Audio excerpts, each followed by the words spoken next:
বৈশাখ। বিশ্বকবি রবীন্দ্রনাথ ঠাকুর কলকাতার জোড়াসাঁকোর বিখ্যাত ঠাকুর পরিবারে জন্মগ্রহণ করেন। তার পিতার নাম মহর্ষি দেবেন্দ্রনাথ ঠাকুর, মাতা সারদা দেবী। ছোটবেলায় তিনি ওরিয়েন্টাল সেমিনারি স্কুলে কিছুকাল পড়াশোনা করেছিলেন, কিন্তু স্কুলের বাঁধাধরা জীবন তার ভালো লাগতো না। তাই তিনি গৃহশিক্ষকের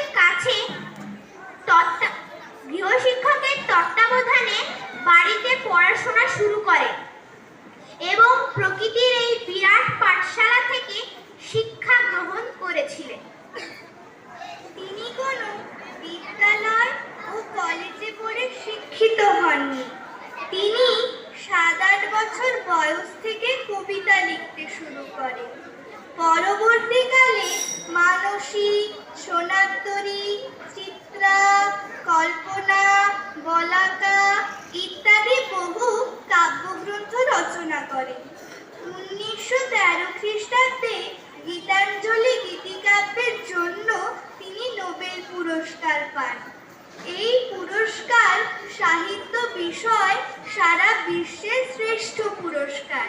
এজন্য তাকে বিশ্বকবি বলা হয়।